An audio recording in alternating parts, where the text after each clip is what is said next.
चलती चक्की देखकर दिया कबीरा रोए, दो पाटन के बीच में साबुत बचा न कोई। पानी गिरा बुदबुदा आसमानस की जात, एक दिन छुप जाएगा जो तारा प्रभात। अमर करूँ सतलोक पठाऊं, ताते बंदी छोड़ कहाऊं।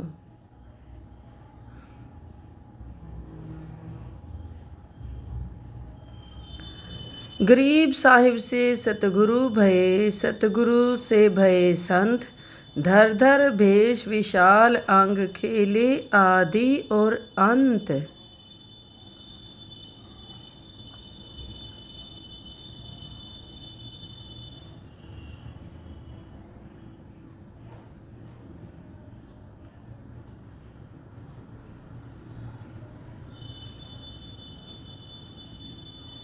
सांस सांस सुमिरन करो, सांस व्यर्थ ना जाए। न जाने कब सांस सांस में अंतिम क्षण आ जाए।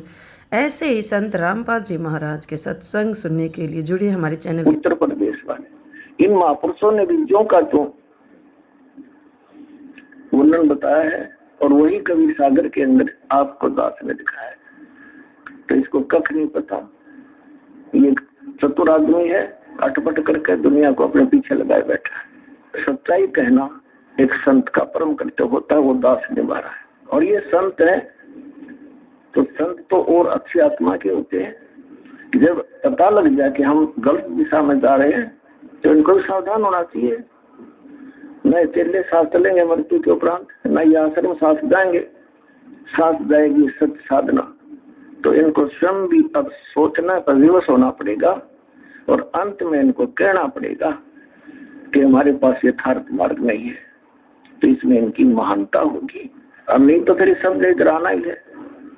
आज कोई ऐसा अनुदान नहीं है कि अपने जीवन को ऐसे नाश कर देगा जानता में। तो इनका भला इसी में होगा इन सब संतों का कि स्वयं कहते सबको, ये इनकी बहुत बड़ी महानता होगी। ठीक उद्देश्य तो आपका यही था कि आप सतमान का चित्र दिखाएंगे जिसमें तो गंगा काट रखी है। ये आपने देख रहे हो कि इसमें तो शंकर भगवान के चित्र में गंगा जी बार आ रही है, जटामत है। ये कबीर साहब महाराज कहते हैं ये कति भूल भुलैया से न बेरा को इन चित्र बनावनिया ने और शास्त्र विद्यों ने ये चित्र देखा भगवान शंकर जी का, और इसमें से जटा, स्किन की जटा से गंगा निकलती हुई आपने दर्शन करे। ये गलत है। कबीर साहब ने बताया कि एक जटा कुंडली नाम का एक तीर्थ है ऊपर कैलाश पर्वत पे, शिव के धाम में, शिव के लोक में। जिस प्रकार यहां बांखड़ा डैम बना हुआ है ना, वहां आपने किसी ने देखा हो, हम देख के आए थे। बहुत पर्वतों के बीच में इतना चारों तरफ से बहुत पानी उसमें भरा हुआ है। और कहते हैं अगर वो डैम टूट जावे तो सारे हिंदुस्तान पे 10-10 फुट पानी खड़ा हो जाए, इतना उसमें पानी जमा है। अब भाइये से कहने का कि हमने इन शास्त्रों को सुना जरूर पर नो नहीं समझा इसमें कह के रखा है। एक जटा कुंडली नाम का एक ऐसा वहां पर बहुत बड़ा सरोवर है और उसमें सतलोक से आकर गंगा पड़ी है। जब ये ऊपर से आई तो गंगा निरंजन लोक में आई सतलोक से, और फिर निरंजन से आगे आई ब्रह्मा के लोक में। इसका इतना तेज बहाव था कि उसने उसमें शंकर जी ने उस जटा कुंडली में रखा और 6 महीने में वो जटा कुंडली भरकर पूरी हुई। फिर वो भरने के बाद ऊपर से पानी चला, वो नीचे आकर के कहते हैं वो पर्वत पर हिमालय की इधर पड़ा, जहां पर फिर पर्वतों के नीचे से आकर के वो गौमुख के रूप में निकली। अब यहां हम दिखाते हैं कि शंकर भगवान ने अपनी जटा में 6 महीने रोक ली। सिद्ध पुरुष हैं, वैसे भी रोक सकते हैं, कोई ऐसी बात नहीं। क्योंकि अगस्त ऋषि ने 7 समुद्रों को एक घूंट में पी लिया था। एक महाराज के गरीबदास जी कहते हैं एक सिद्धि सब सागर पीवे, एक सिद्धि बहुत जुग जीवे। एक सिद्धियां हैं ये, पर आत्म कल्याण नहीं है। तो यहां महाराज कहते हैं जट कुंडल ऊपर आसन है सतगुरु की सैल सुनो भाई। ये जट कुंडल सबसे ऊंचे स्थान पर है, बहुत कठिन स्थान जगह पर है। कहते इससे भी ऊपर सतलोक हमारा है जहां बंदी छोड़ कबीर साहब चले जाते। जट कुंडल ऊपर आसन है सतगुरु की सैल सुनो भाई, जहां द्रुपर लाद भी ना पहुंचे और सुख देने मार्ग ना पाई। जहां सतगुरु कबीर साहब का धाम है वो ये सुखदेव ऋषि भी नहीं जा सके, जो कि सह शरीर उड़ जाया करते थे। और हम किसी योगी ने नो देख लिया हो तो भाई बहुत गणा तपस्वी है और शरीर ने नो इतना ऊंचा ठाले से, ये कोई खास बात मत समझना। अगर सार नाम है सतनाम है तो उसकी मुक्ति से ना तो ये खिलौने करा कितनी बार बना बना कर बिगड़ चुके हैं। और ये जादूगरी काम नहीं देंदी वहां पर जब सही तत्व का स्थान आवेगा, जहां जन्म मरण और आत्म कल्याण का स्थान आवेगा, वहां ये काम नहीं देगी बचने के लिए। तो अब हम आपको बताते हैं कबीर साहब के बारे में कि नानक साहब ने भी कबीर साहब से उपदेश प्राप्त हुआ। ऐसी नई नई बात हमने भी सुनी जब ऊपरी सी लागी, अकिया चोड़ पचोड़ सी बात कहे से एक साधारण सा मनुष्य कवि और भगत कबीर साहब को इतनी बुरी मान्यता दे रहे। अब हमने लाल की कीमत का ना बेरा हो तो हम उसको एक कंचा समझ सकते हैं, एक पत्थर समझ सकते हैं, और जोरी के पास ले जाएंगे तो उसकी करोड़ों कीमत देगा और 6 बार नमस्कार करेगा कि लाल के तो दर्शन भी अच्छे होते हैं। तो इस प्रकार जब हमने इसकी कीमत का पता चला बंदी छोड़ कबीर साहब की का और जानकारी हुई कि तो पूर्ण परमात्मा थे, तो आज हम इनको भगवान कहते हैं। एक बार श्री नानक जी तलवंडी जो कि आजकल पाकिस्तान के अंदर है, वहां कालूराम मेहता के घर में इनका जन्म हुआ। बचपन से ही बड़े सिद्ध पुरुष थे क्योंकि पिछले जन्मों की भक्ति इनके साथ थी। कबीर साहब ने इनको बताया कि नानक साहब आप सतयुग के अंदर अम्बरीश राजा थे। अम्बरीश राजा के रूप में आपने इतनी भक्ति करी कि दुर्वासा ऋषि बहुत बड़े सिद्ध पुरुष थे, उन्होंने आपके ऊपर एक शक्ति छोड़ दी, सिद्धि छोड़ दी, चक्कर सुदर्शन आपका सिर काटने के लिए। और वो सुदर्शन चक्कर आपके चरण छूकर अम्बरीश राजा के और उल्टा इसको दुर्वासा जी को मारने के लिए उनके पीछे भाग लेता है। और वो दुर्वासा अपनी सिद्धि से उड़कर तीनों लोकों में प्रार्थना करता है, ब्रह्मा जी से मुझे मेरी जान बचाओ। ब्रह्मा जी ने बोले यहां से भाग जा, मेरे बस की बात नहीं है, ये तो बहुत कसूती ओगर रूप धारण करके जो है चक्कर सुदर्शन साथ आपके आ रहा है, मेरे बस का नहीं, जल्दी भाग यहां से। फिर शंकर ज्ञान के पास गए, शंकर ज्ञान अभी हाथ जोड़ लिए, बीरा विष्णु ज्ञान दौड़ जाओ। वो वहां से भाग कर वही दुर्वासा जी भगवान विष्णु जी के पास आते हैं क्योंकि अम्बरीश विष्णु जी के उपासक थे।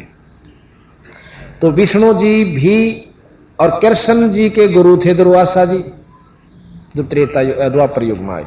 तो विष्णु जी कहने लगे ऋषि जी के गुस्ताखी कर दिया आपने, भाई के कारण हो यार, इस चक्कर ने आपके ऊपर क्यों चोट लगाई, क्यों आपके ऊपर अटैक किया। उसने सारी बता दी कि मैं ऐसे ऐसे अम्बरीश राजा के दरबार में गया था और वो करते हैं सरगुण भक्ति, व्रत रखते हैं, और वैसे ही और मैंने उनको निर्गुण उपदेश दिया था कि निर्गुण साधना करो। वो नहीं माने तब मैंने छो में आकर गुस्से में आकर के चक्कर सुदर्शन छोड़ दिया, इसकी नाड़ काटनताई। तो कबीर विष्णु जी बोले भाई देखो, ज्ञान चर्चा में कभी क्रोध नहीं करना चाहिए।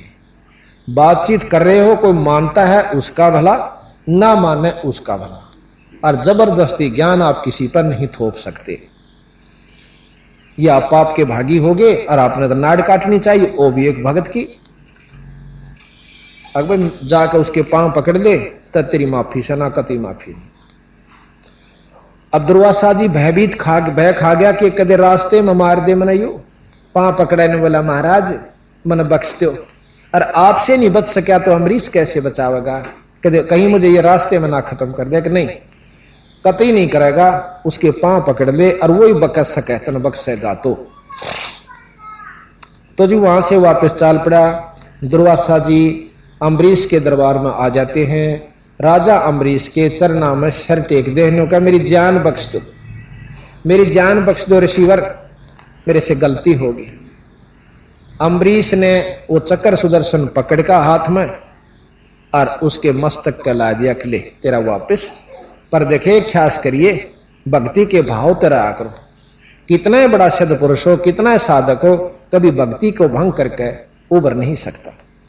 तो ऐसे भी आप नानक जी को बता रहे हैं कबीर साहब कि ऐसे ऋषि भी रहे आप अम्बरीश रूप में, पर तेरी मुक्ति नहीं हुई बीरा। ये निरंजन तक की उपासनाएं हैं। आपका दूसरा जन्म त्रेता युग में हुआ, आप जनक विदेही हुए,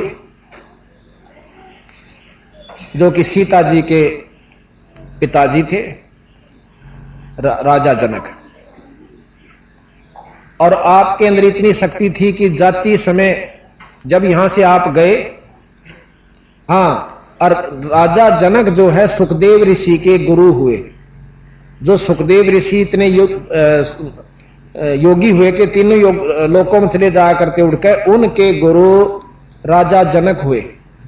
और राजा जनक जाति दफा जब स्वर्ग में जान लागे, रास्ते में एक नरक पड़ा था।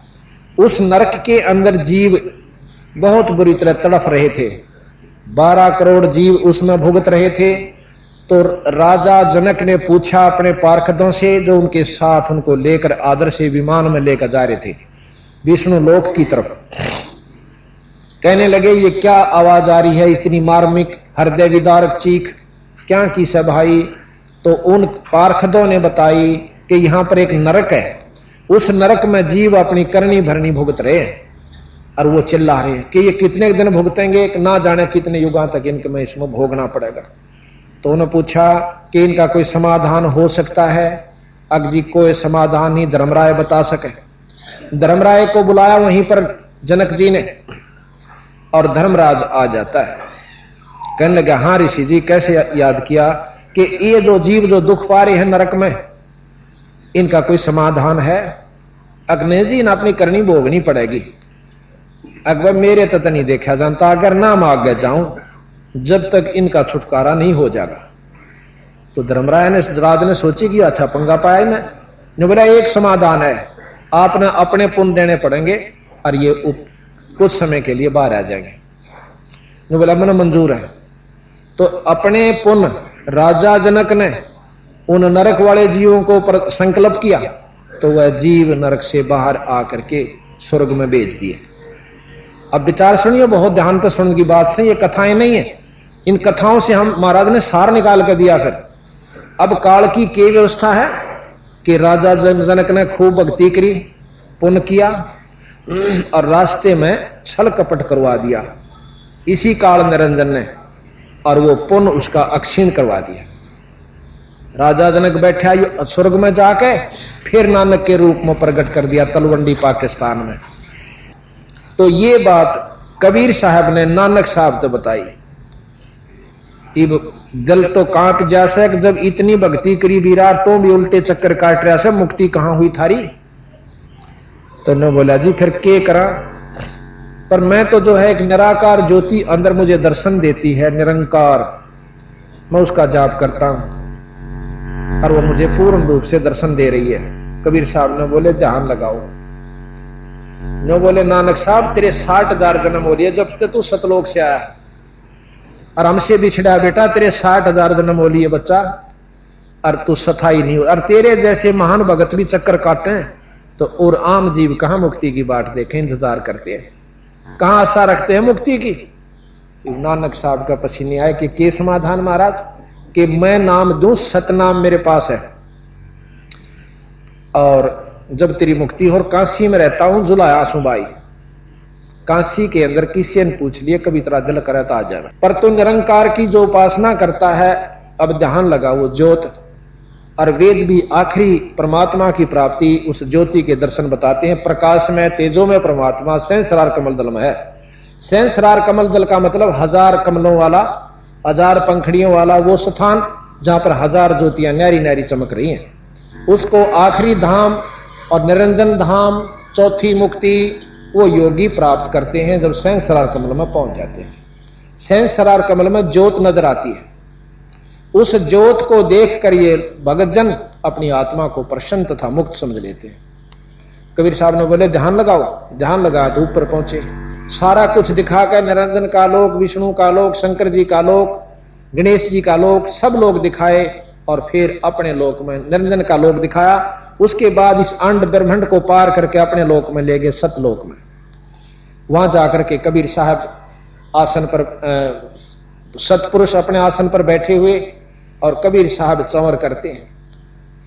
अब नानक साहब के अंदर विक्षेप आता है कि रब तो ये होना जड़ा नीचे थल्ले बैठा है, ये उत्ते जो खड़ा है कबीर, ये तो इसका कोई अनुचर होना, कोई सेवक होगा। इतनी बात मन में आई थी। कबीर साहब तो वहां बैठ जाते हैं सतपुरुष के आसन पर और सतपुरुष खड़े हो जाते हैं और कबीर साहब पर ऐसे चंवर करते हैं। फिर इतने में विचार कर ही रहा था कि ये क्या हुआ। इतनी देर में कबीर साहब के अंदर वो सतपुरुष समा जाते हैं और केवल कबीर साहब रह जाते हैं। और फिर वहां से उसकी सूरत को नानक साहब की जो आत्मा थी उसको नीचे शरीर में भेज दिया। भाई इतना देख कर नानक साहब के बहुत कसक हुई कि तूने तो पूर्ण परमात्मा रब को और अपनी अज्ञानता के कारण खो दिया, और जब ईब का दर्शन हो जाए तो मैं उसको उनके चरण कमल पकड़ के और बहुत याचना करूंगा। फिर याद आता है कि वो खुद बता के गए कि मैं काशी में रहता हूं। तो नानक साहब इतने आत्म विभोर हो जाते हैं, इतना मद नशा चढ़ जाता है परमात्मा की उस सच्ची लगन का कि कहते हैं वाहे गुरु सतनाम, वाहे गुरु सतनाम।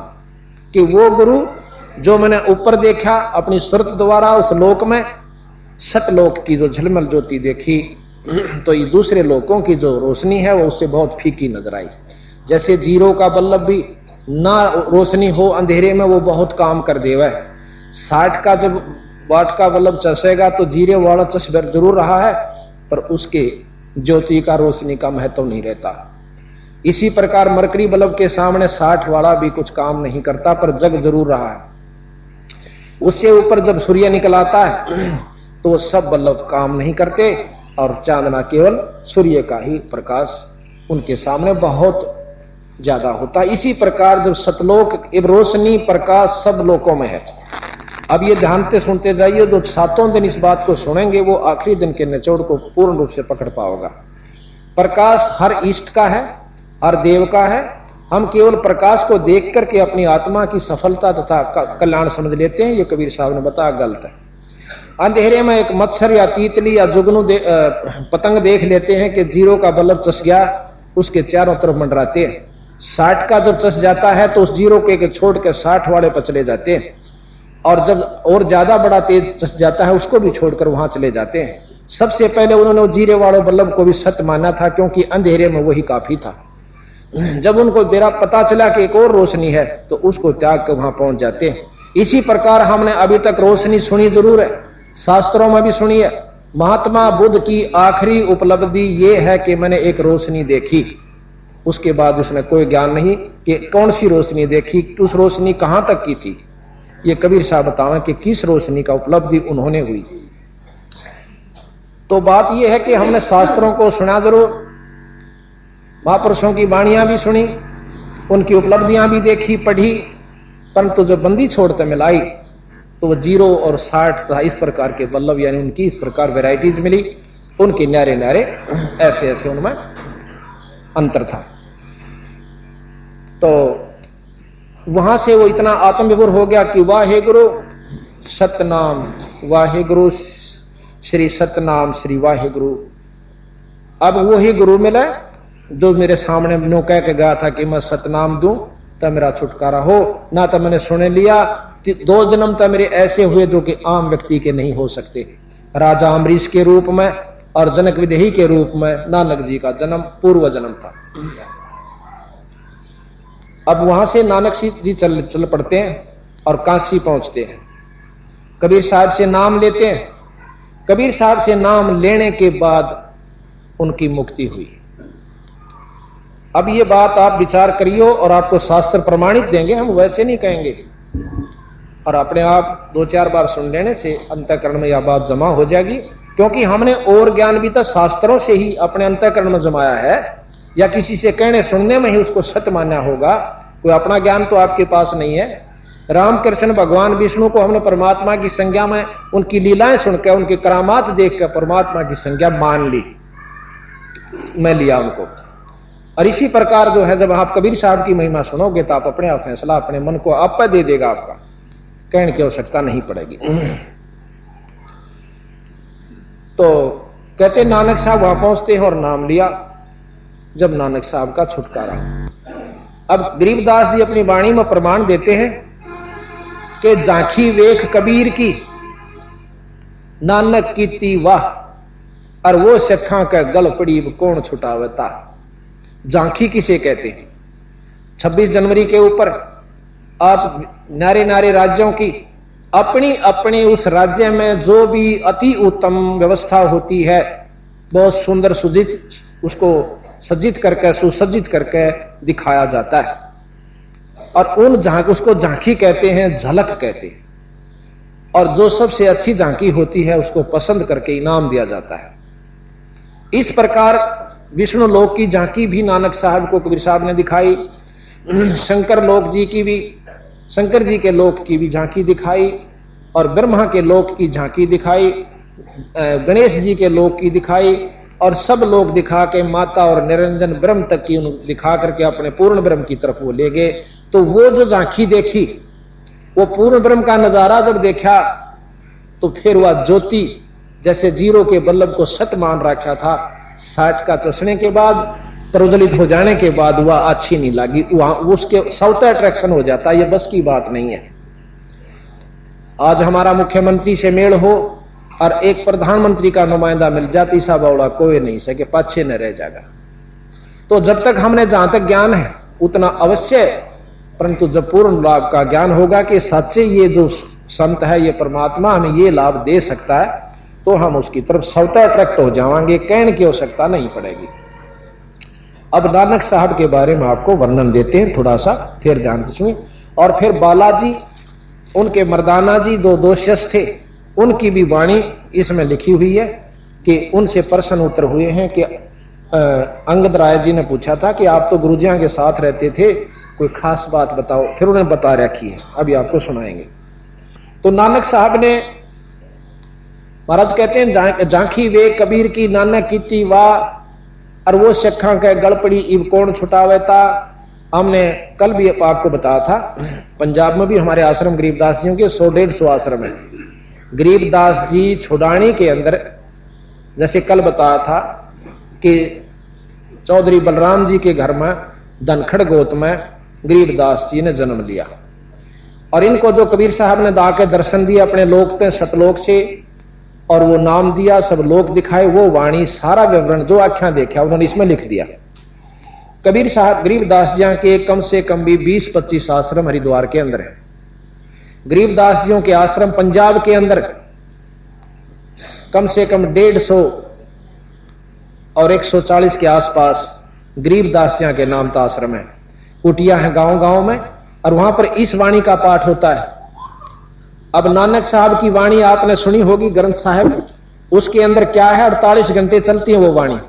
उनके अंदर 39 संतों की वाणियां हैं। प्रथम नानक साहब की, फिर उनके 10 गुरुओं की, सिखों की, फिर कबीर साहब की सारे ग्रंथ में 40% वाणी है।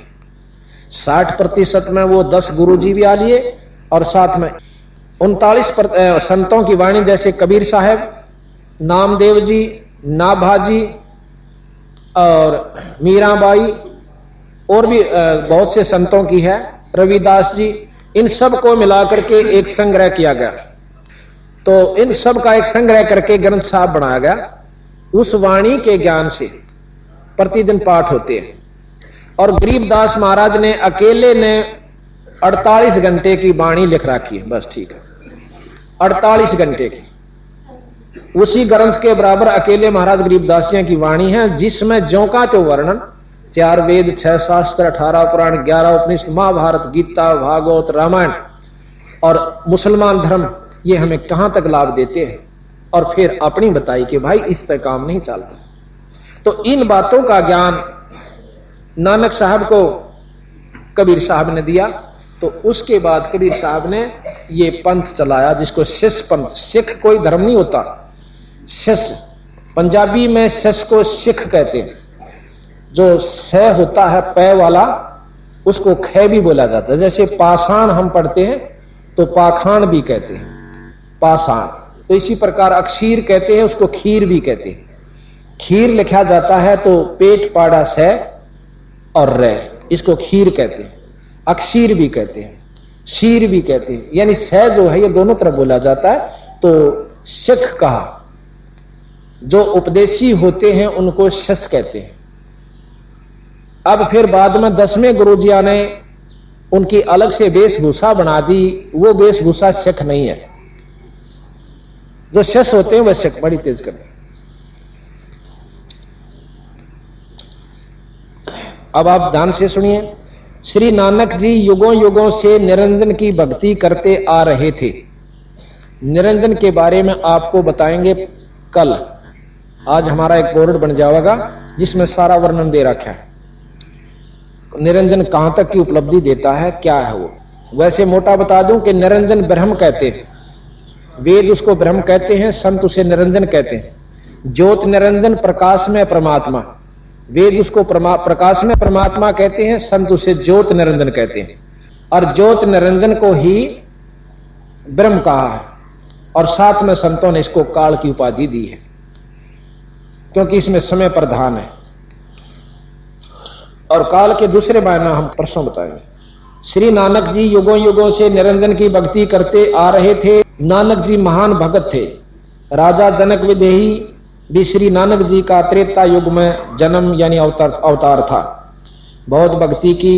ऋषि सुखदेव जैसे महान योगी ने भी राजा जनक जी को गुरु धारण किया था, परंतु जन्म मरण का चक्कर अपना यानी जनक जी का यानी नानक जी का भी नहीं खत्म हुआ कर सके। राजा अम्बरीश भी नानक जी का ही पहला जन्म का यानी त्रेता युग में सतयुग में जन्म था। राजा अम्बरीश का सतयुग में जन्म था, जिसमें दुर्वासा ऋषि ने राजा अम्बरीश के पैर जिसमें दुर्वासा ऋषि ने राजा अम्बरीश के पैर छूकर चक्कर उल्टा ऋषि दुर्वासा पर चोट करने चला, तो ऋषि दुर्वासा जी अपने बचाव के लिए तीनों लोक में भागे। किसी ने भी सहायता नहीं की। तब भी विष्णु जी ने कहा कि ऋषि जी आप वापस जाकर के राजा अम्बरीश के पैर छू लो, अपनी जान बचाओ। तब मरता क्या नहीं करता। तब दुर्वासा जी ने आकर राजा अम्बरीश के पैर छुए। अम्बरीश जी ने उनके सिर पर हाथ रखकर तथा दुर्वासा सुदर्शन चक्र को शांत करके दुर्वासा जी को अक्षमा की। ये सब वर्णन आप सुन चुके हो। अब थोड़ी सी वाणी कबीर सागर से आपको सुनाते हैं। कबीर सागर से सा आभार कबीर वचन। नानक साहेब की ना तप भारी, और सब विधि बहे ज्ञान अधिकारी। भक्ति भाव ताको सिखलाया, ता पर सतगुरु की नहीं दाया। दाया कहते हैं दया को। ये संत भाषा होती है। इसमें थोड़े अक्षरों का, क्योंकि पद भाग के अंदर जो है थोड़ा अंतर हो जाता है भाषा में। जिंदा रूप धरे तब साईं, प्रभु पंजाब देश चल आई। जिंदे का एक ऐसा भेष होता है, सफेद कुर्ता और एक बोथा बांध लिया, सफेद चादर और लंबा टोप। उसको जिंदा रूप में मुसलमानों में ज्यादा प्रचलित है ये जिंदा नाम के संत। जिंदा रूप धरा तब साईं, प्रभु पंजाब देश चल आई। अनहद बाणी कहो पुकारा, और सुन के नानक नजर दरस निहारा।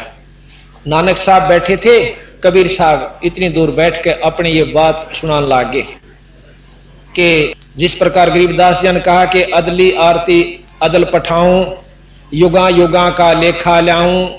जा दिन ना थे पिंड नहीं प्राणा, नहीं पानी पवन जमी समाना। कच्छ मच कूरम ना काया, चंद सूरज ने दीप बनाया। शेष महेश गणेश ना ब्रह्मा, नारद सारद ना विश्वकर्मा। सिद्ध 84 ना 3300, 9 अवतार नहीं 2400। 5 तत्व ना ही गुण तीना, नाद बिंद ना ही गटसीना। चित्रगुप्त ना कृत्रम बाजी, ये धर्म राय ना पंडित का जी।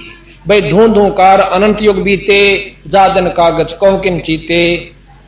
फिर कबीर साहब ने पूछा कि आप कहां थे जब कुछ भी ना था। जादिन थे हम तख्त खवासा, तन के पाजी सेवक दासा। शंख युगन परलो परवाना, परले हुआ शंखों युग, हम सतपुरुष के संग रहाना। दास गरीब कबीर का चेहरा, सतलोक अमरापुर डेरा। कहते हैं गरीबदास जी भी कि मैं अपने परमात्मा कबीर साहब का सेवक हों, और वही कबीर साहब सतलोक के मालिक तथा अनंत कोट ब्रह्मांड के परमात्मा हैं। गरीबदास जी अपनी वाणी में कहते हैं, अनंत कोट ब्रह्मांड का एक रति नहीं बहार, और सतगुरु पुरुष कबीर हैं भाई कुल के सर्जनहार। तो यहां कहा कि अनहद बाणी कियो पुकारा, इस बाणी ने सुनकर नानक जी ने करड़े करड़े देखे, क्योंकि कहने लाग रहा से सुनकर अनहद बाणी कियो पुकारा, सुनकर नानक दरस निहारा, सुनकर अमर लोक की बाणी, और जान पड़ो यो परम पुरुष ज्ञानी। नानक जी ने समझा कि ये पूर्ण संत है, ये तो बहुत ऊंची की बात कहे से। तो नानक साहब पूछने लागे, आवो पुरुष सतगुरु ज्ञानी, अमर लोक की हमने सुनी ना बाणी। वो सतलोक नहीं जाना हमने कौन सा होश है, और किसी शास्त्र में ज्ञान नहीं पाया। अर्ज सुनो प्रभु जंदा स्वामी, कहो अमर लोक कहां निज धामी, कि वो लोक कहां है जिसको आप सतलोक कहते हो, सतधाम कहते हो। कहा न कही अमर निजवाणी, कि किसी ने काहू ना कही ये अमर निजवाणी। ये बात हमारे ताई किसी ने नहीं बताई जो आप बताने लाग रहे। और धन कबीर परम गुरु ज्ञानी, कोई न पावे तुमरा भेदा, और जाको खोज चुके ब्रह्मा और चहु वेदा। इसको चारों वेद और ब्रह्मा जी ने भी आपका भेद नहीं पाया। अब कबीर साहब कहते हैं, जब नानक तुम बहुत तप कीन्या, और निरंकार बहुते दिन चीन्या। तुमने बहुत तपस्या की, बहुत साधना की, युगा युगा में की, और निरंकार ते एक पुरुष नहीं आ रहा। अजर दीप ताकी तक सारा, अजर दीप, अमरदीप, सतलोक वो अलग स्थान है। पुरुष विछो भयो तब जब से, और काल कठिन मग रोक्यो तब से।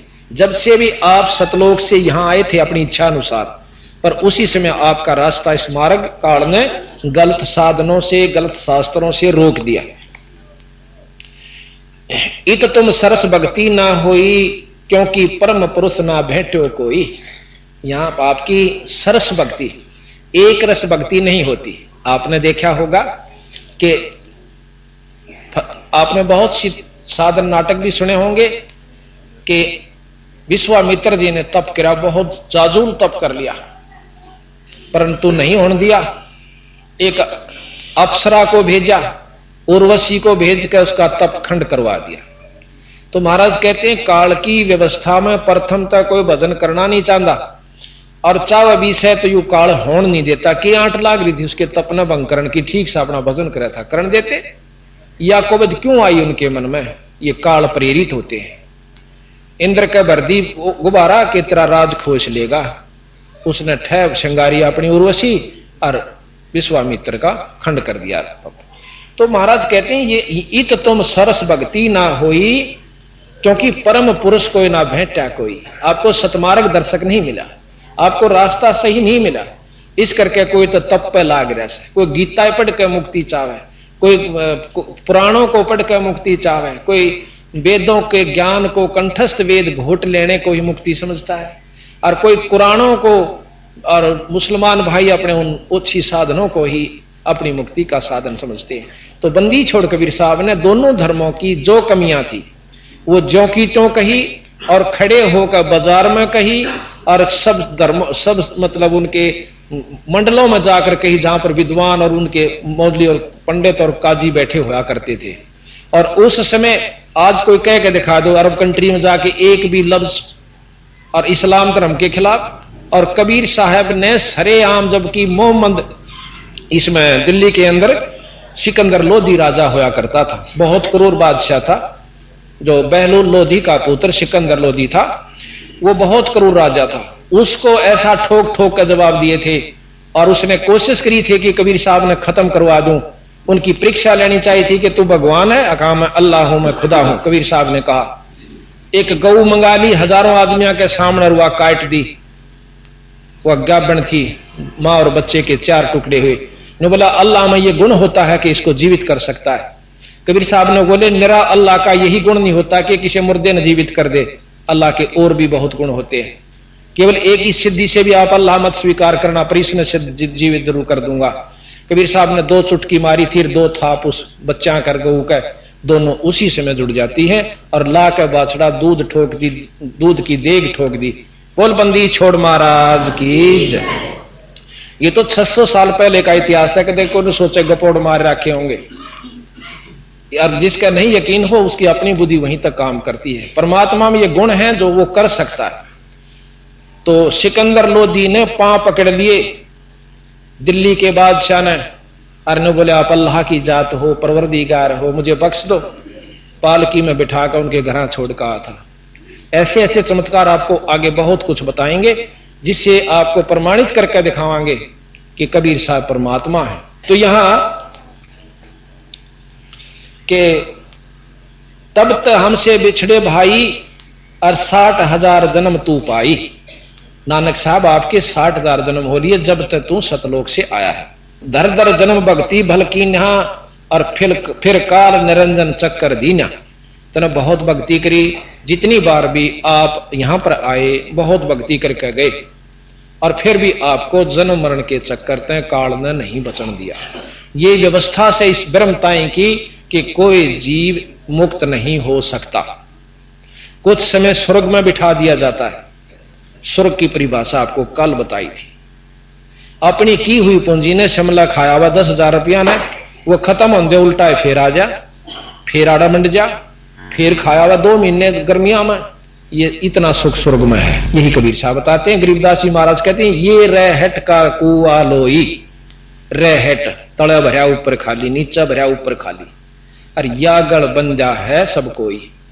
88 और 33 करोड़ी देव यानी 88,000 से 33 करोड़ देवता और सभी बंधे निरंजन की डोरी, नो रेट की डोरी का बांध रखे। काटे जाओ चक्कर, नीचा आओ भक्ति करो, ऊपर जाकर स्वर्ग में खाओ, फिर चक्कर काटो, फिर गधे बनो और कुत्ते बनो, लख 84 भी भोगो। क्योंकि गीता जी का श्रेष्ठतम ज्ञान है यहां पर कि जिसे कर्म जीव करेगा भोगे सरेगा।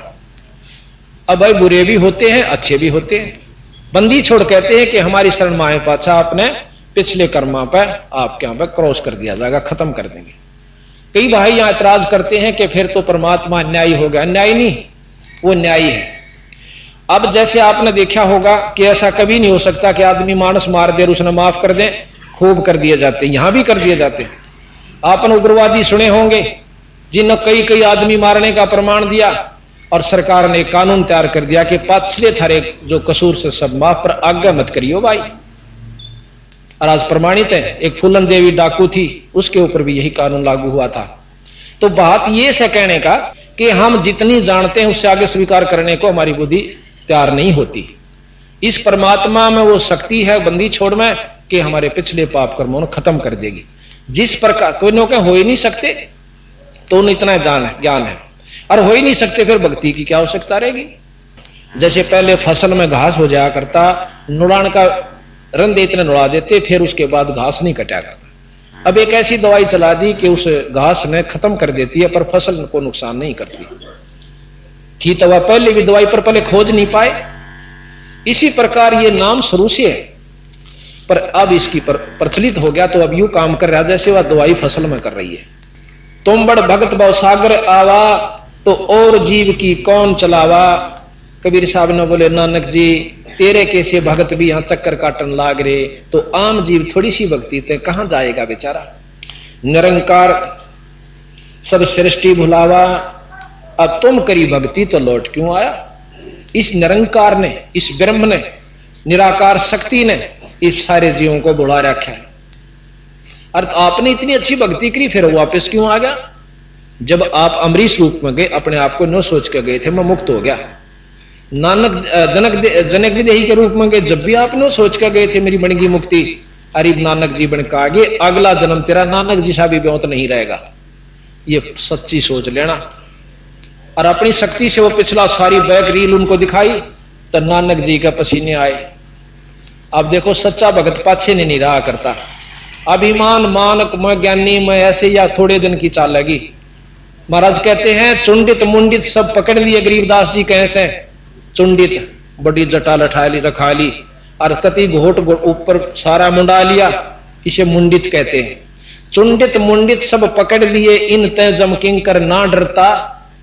अर्थात इन पाखंडों से वह भक्ति नहीं बनती, और भक्ति नहीं बनेगी तो यम के दूत जूता पीटेंगे। इनसे जम किंकर नहीं डरता। नानक साहब फिर कहते हैं, धन पुरुष तुम यह पद भाखी, यह पद अमर गुप्त कहां राखी, कि ये तो बहुत गजब बात थी, यह गुप्त रहेगी थी आज तक। जब लग हम तुमको नहीं पावा, अगम अपार भरम फैलावा, कहो गोसाई हम ते ज्ञाना, परम पुरुष हम तुमको जाना, धन जिंदा प्रभु पुरुष पुराना, और बिरले जन तुमको पहचाना। नानक साहब कहते हैं कोई बिरला ही आपको पहचान सके। हम तो उन तरह जी हाँ के तीर काट कर ठह मारा दस्सा ने, और उसने भगवान स्वीकार कर लेंगे। और इन्होंने वो काम करके दिखाए जो कृष्ण अरबी फेल हो गए थे, उस काम पर नहीं हुआ। जगन्नाथ का मंदिर ये प्रमाणित है, भगवान विष्णु जी के अवतार थे बुद्ध, और बौद्ध के जो अवतार गया उसने कहा था, एक राजा था इंद्रदमन, सपने में उसको दर्शन दिए, वो उसका उपासक था कृष्ण जी, कहा कि मेरा मंदिर जगन्नाथ में बनवा दे। अब राजा ने वही आज्ञा मान के अपने इष्ट की और जगन्नाथ के मंदिर की स्थापना करवा दी। पूरा मंदिर बहुत पैसे सुजित, बहुत अच्छी ढंग से, सुंदर ढंग से उस पर बहुत पैसा लगाकर सुसज्जित करके उसको बनवा दिया। समंदर की लहर आई, उस मंदिर को जड़ से उखाड़ के ईंट भी नहीं पाई। उसने फिर दोबारा बनवाया, 4-5 बार मंदिर बनवाया गया, पर समुद्र ने यही काम किया। आखिर में राजा जो से हताश होकर बैठ जाता है। कबीर साहब जाते हैं कि राजा वो मंदिर बनवा ले। मैंने हाँ रखी है कृष्ण जी से कि मैं तेरा मंदिर बनवा दूंगा। तो राजा इंद्रदमन हाथ जोड़ ले, सैने बोला जी ना, मैं तो अपना खजाना भी बर्बाद कर चुका हूं, अब समुद्र बन नहीं देता स्वामी जी, बना मैं जरूर दो। अब भाई समुद्र को मैं नहीं आन दूंगा। पर कहां विश्वास हो, एक धोती कुर्ते वाला छोटा एक आम व्यक्ति और कृष्ण जी इतनी महान शक्ति यूं कैसे बनवा दे। पर ने बोला बस ये 2 जोड़े हाथ, आप अपना रोटी खाओ, भोजन पाओ और आराम करो। कबीर साहब ने बोले बात सुन दे भाई, मंदिर बनवावा ना तो वहां मिलूंगा काशी में, और आज ये जुलाहे के घर में मेरा जन्म से, और ऐसे ऐसे मैं। तो उन्होंने बोला भाई ठीक से। रात्रि में सौपन दिया कृष्ण भगवान ने फिर कि ये जो संत आपके पास आया था ये अनंत कोट ब्रह्मांड के भगवान से, ये जो चाहे सो कर सकते हैं, आप इनसे मंदिर बनवा लो। अब राजा ने फिर कोशिश करी, ढूंढे, महाराज जी मिल गए स्थान जहां बता कर गए थे। मंदिर शुरू हो गया, मंदिर तैयार हो जाता है। समुद्र जहां से चढ़ कर आता था वहां महाराज कबीर साहब ने अपना एक पत्थर सा गिरवा के वहां एक चौतरा सा बनवा लिया, उस पर बैठ जाते। अब समुद्र कहते हैं बहुत ऊंची, जैसे ज्वार भाटा आपने देखा होगा, सैकड़ों फुट समुद्र उठ जाता है जब ये भूत साइक्लोन आता है ना, बहुत मतलब 1000 किलोमीटर तक उस पानी का बहाव आकर के बर्बादी कर देता है। उस समय इतना ऊंचा उठा, कबीर साहब ने अपनी शक्ति से ऐसे कर दिया, वो ज्यों का त्यों रुक गया, जैसे जाम हो जाता है। अब समुद्र भी ऊपर का रूप बना करके बाहर आवे और हाथ जोड़ दे से नो कहे परम पुरुष, हे परमात्मा आप कौन शक्ति हो, मुझे आगे जाने दो। की करेगा भाई कि इस मंदिर ने ढाऊंगा। अरे भले पुरुष, मंदिर आश्रम बनवाया करें, ढाया करें, इतना नीच काम करे तो। अगजी इस कृष्ण ने मेरी मर्यादा भंग कर रखी समुद्र की। क्यों कर भाई कि जब ये राम रूप में आए थे, इन्होंने जबरदस्ती तीर के बल पर मेरे पर रास्ता मांगा था, और वो बदला मैं लूंगा जी। अकीस यूं तो ढा नहीं सकता, चल ढा ले। तो अब कहां बसावा थी कि तभी तो मैं आपके पास आया हूं, मेरी नहीं बसानती तो मुझे बदला दिवाओ महाराज कि उसकी द्वारकापुरी ने डबोले।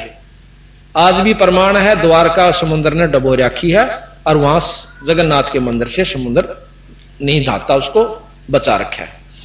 अब फिर क्या हुआ कि अगले दिन भाई हफ्ते 10 दिन के बाद उसमें पूजा शुरू होनी थी। मोटे मोटे पांडे मेरे कैसे जो गणे बोला करें, वो जाके और ठह पहुंचे सारा पूजा का सामान लेकर के, और कबीर साहब आगे खड़े मंदिर के गेट में, और उसकी पकड़ कर बां एक पांडे ने जो हेड मुखिया पांडा था, और दूर मारा बगा के मनहूस नीच जाति के, और तू आगे आ गया। सुबह सुबह हम तो ठाकुर की पूजा करनी थी, भगवान की पूजा करनी थी, आज नहीं करते फिर करेंगे। अंदर जाते हैं तो जितनी भी मूर्ति उसमें लगी हुई थी सारी कबीर साहब का रूप धारण कर लिए।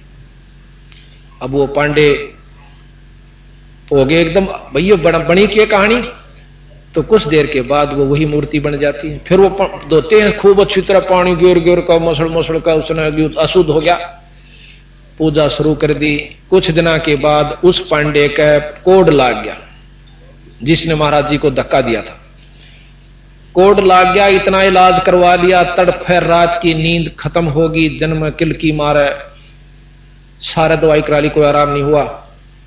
कृष्ण भगवान ने दर्शन दिए कि उसी संत के पांव धोकर पीले पांडे जब तेरी जान बचे, उसी पांडे ने मरता के नहीं करता जाकर कबीर साहब के सैकड़ों आदमियों पांव धोकर गट देसी पी लिए।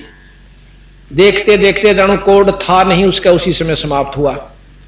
जब सैकड़ों आदमियों का विश्वास हुआ, कबीर साहब ने बोले एक बात कान खोल कर सुन ले पांडव, आगे से इस मंदिर में जय छुआ छात किसी ने कर दी, उसका यही हर्ष होगा जो इस पांडे का हुआ। आज प्रमाण है, जब से जगन्नाथ का मंदिर बना उसमें किसी धर्म का व्यक्ति जा सकता है, और आज से 100 वर्ष पहले, 50 वर्ष पहले, 40 वर्ष पहले दूसरी जाति वाले को आम मंदिर में बढ़ने नहीं दिया जाता था। जब श्रीमती इंदिरा गांधी अपने हिंदुस्तान की प्रधानमंत्री थी, उन्होंने भी एक मंदिर में जाने की कोशिश की थी, उस समय उनको भी प्रवेश नहीं करने दिया गया था कि आप हिंदू जाति से यानी पंडित जाति से नहीं रही। ये पेपरों में काफी दिन आई थी। तो इस प्रकार उस मंदिर में और उस दिन से आज तक कोई छुआछात नहीं है, और वहां कबीर साहब की मूर्ति बनी हुई है। एक बार फिर प्रमाण मिला कि जगन्नाथ के मंदिर में एक पांडा खिचड़ी बना हुआ था। खिचड़ी ऐसे पकती है, उसमें नीचे ऊपर रख दी जाती है मटके टोकने पीतल के, एक उस पर एक उस पर एक उस पर, ऐसे सबसे पहले ऊपरली तैयार होती है, 5-6 ऐसे रख दी, नीचे आग बाड़ी जाती है। सबसे पहले ऊपरली तैयार होती है और ऊपरली उतारी जाती है। एक दिन कबीर साहब सिकंदर लोधी के उसमें बैठे हुए थे, उसके राज्य मतलब सिंहासन में, मतलब उसके दरबार में, सिकंदर लोधी के दरबार में कबीर साहब रविदास जी दोनों बैठे हुए, और भी जैसे वहां होते हैं वजीर हुए, सिपाही हुए, उनके रिश्तेदार काफी बैठे थे। एकदम कबीर साहब खड़े होकर के अपने पांव पे अपना पानी डालते हैं लोटे में। तो सब कहने लगे महाराज क्या हो गया, क्या लग गया पैर के? नहीं कुछ नहीं लगा। जगन्नाथ के मंदिर में एक पांडे का पांव जड़े था, खिचड़ी पड़ गई उसके ऊपर, तो मटका उतर के पड़ के, और उसने बुझाऊ सुना बेचारा मर जाता हो जड़ के, इतनी तेज आंच थी उसकी। अब शेख तकी जो सिकंदर लोधी का धार्मिक गुरु था, वो एकदम हंसा। अब देखो जी मूर्ख की बात कैसे, पानी गिरा पांव पे और बुझ पांडे का पांव, इसका पता करवाओ। उसी समय 2 ऊंट सवार भेजे। कबीर साहब ने नाम बता दिया कि इस नाम का पांडा, और ये समय और ये तिथि, वो समय तिथि समय सारा नोट करके वो चाल पड़े। वहां जानते वो पांडा पूछा कौन है? मैं सुन भाई, कि तेरे पांव पे कोई खिचड़ी पड़ गई थी, यानी मटका फूट के पड़ा था। कहां? किसने बचा? कबीर साहब ने। कौन कबीर? कि काशी में रहने वाले बंदी छोड़ कबीर। कि वो यहां कैसे आए? कि वो तो रोज आते हैं एक बार दर्शन, यहां पर सब काशी के सभी ने पूछ लो, एक बार सबको दर्शन देगा जहां सब आवे किसी बार रूप में। और वो कहां थे? कि यहां खड़े थे मेरे साथ में, और पानी ले रहे थे जैसे बर्फ का होया करे, शीतल हेम पानी जल, और उसमें गिर दिया तो मेरा पांव बुझा। पूरी पता लिख के वो ऊंट सवारों ने, दूतों ने दस्तक करवा लिए, 20 आदमियों के और अंगूठे लवाए, साथ में पांडे का नाम लिखा, और वह बात ज्यों की त्यों। ये बंदी छोड़ कबीर साहब की महिमा आप सुनोगे जब आपको ज्ञान होगा। तो अब नानक साहब के बारे में चल रही है। बहे दयाल परस्पर गुरु ज्ञानी, और कहो गहो पान परवाना पानी, भली बही तुम हमको पावा। जब ये काशी में पहुंच गए, ऊपर की सारी झलक देख जाग के तो काशी में पहुंच जाते हैं। जब का वर्णन है कि बहे दयाल पुरुष गुरु ज्ञानी, फिर बंदी छोड़ प्रसन्न हो गए नानक साहब पे कि चोखा तने यह बात पहचान ली, मेरे को पहचान लिया। बहे दयाल पुरुष गुरु ज्ञानी, और गहो पान परवाना पानी, कि वाणी के तुम मेरा ये नाम लो। भली बही तुम हमको पावा, और ये सकलो पंथ काल को ध्यावा। ये जितने भी पंथ साधना है ये सब काल की उपासना कर रहे हैं। काल निरंजन समय के अनुसार जहां पर नष्ट होते हैं उसको काल का राज कहते हैं, और एक ऐसा स्थान है जहां पर काल समय कुछ नहीं